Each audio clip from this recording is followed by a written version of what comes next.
Yes. Premier for sorting that out for leading the way. Very. I can assure you it would have been my 5th quarantine in the last 12 months.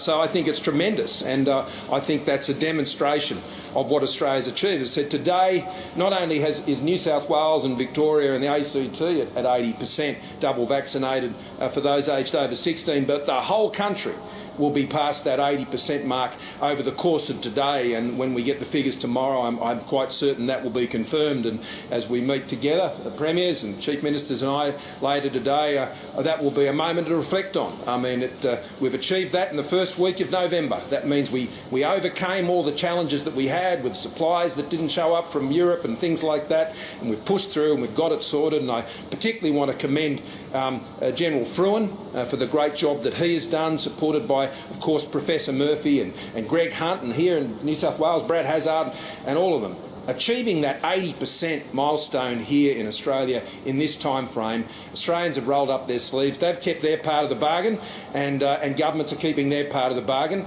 and that's why I can join with you today. Sorry?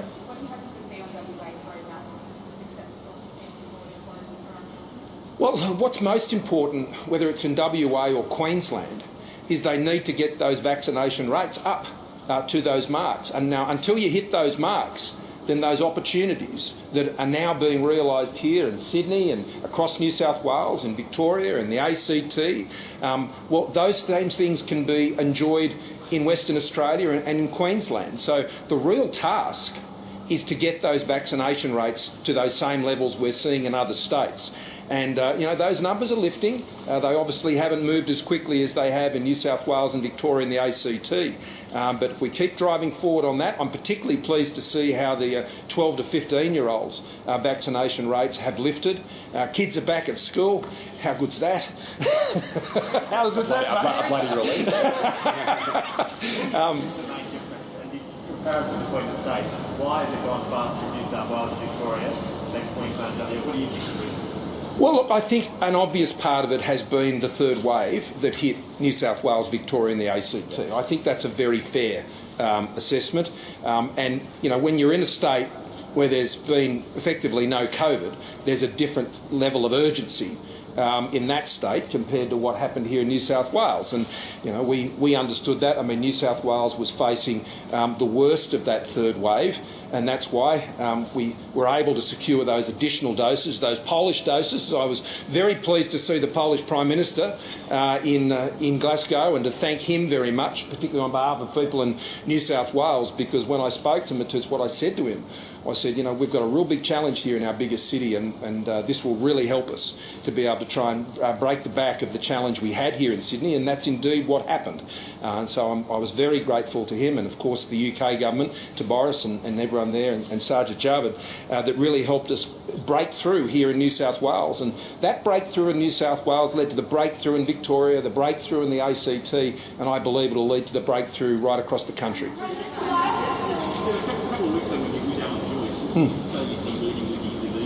Yes. Yes. Yeah, I believe it is. President Widodo and I did have a good discussion about that. He is really pleased that Australians are travelling again. Just as pleased as Prime Minister Bainimarama is about people travelling to Fiji, and the Pacific Island leaders who I met with overseas are very thrilled about that. You can imagine what that's going to mean to their local economies, and the same is true in Indonesia. So they're looking to see how they can reduce the number of days that would be required when anyone, or particularly Australians, are going into Bali, and I would expect over time to see that fall, but they're obviously being cautious about that, and that is entirely appropriate for them. But as we know, on the 21st, I was able to announce when I met with Prime Minister Lee that we'll have that open arrangement with Singapore from the 21st of this month. And what that is showing is, particularly here in New South Wales, we're just taking it step by step and demonstrating how this works, giving Australians confidence all around the country that this is working, that we're opening up the economy. We've got $110 billion worth of infrastructure that we want to see get built. And for that to happen, the country has to be open, ports have to be opening and working well, and we'll be focusing a lot on that issue as well.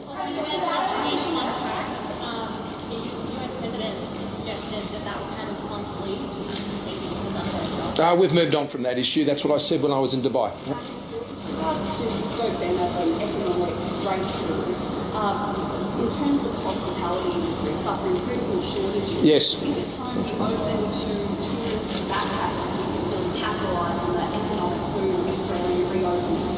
Yeah, I know the Premier want to speak about this, and we share a view about this. I'm keen to see that happen. I'm keen to see it happen this year in whatever stage format we can, and I think it's going to be particularly important for our agricultural workforce. We're already moving quite well on our Pacific programs for workers. We've got the new agricultural visas as well. I spoke to President Widodo about that and ensuring that Indonesia could participate strongly in our agricultural visa program, and there was keen interest in that. But as we're now in economic recovery mode, in fact beyond that, we're in growth mode with our economy. Realising that means we've now got to deal with the supply side challenges we're going to have, and that is in the labour markets, it is on the ports, it is ensuring that our cities are functioning well, which why the timeliness of projects like this is so important. Coming out of COVID, we need to be removing those blockages, ensuring that red tape is not going to dry up investment or stymie investment. We've got to get on with the clean energy technology changes that we're putting in place and developing all that. But Dom, I'm sure you want to talk about that. Well, let's begin by saying that it's a better problem to have than high unemployment.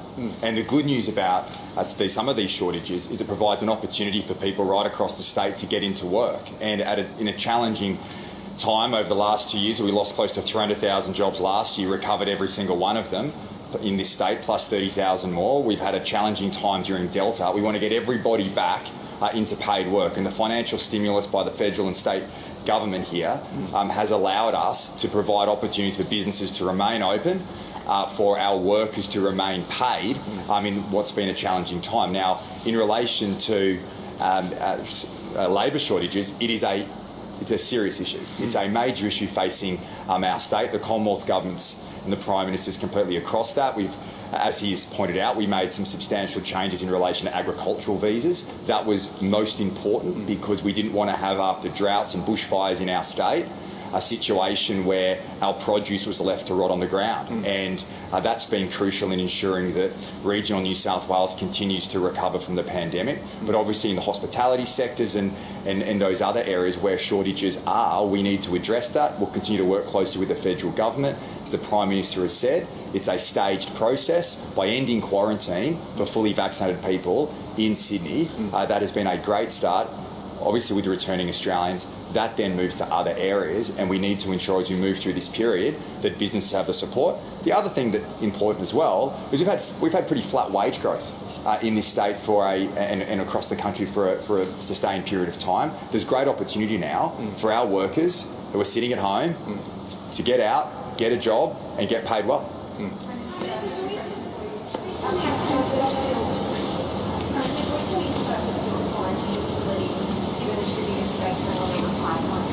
Well, the decision we made to go ahead with those was not a short-term decision. I will never forget that first weekend when the events of Wuhan had become very clear and there were planes on their way to Australia from Wuhan that weekend.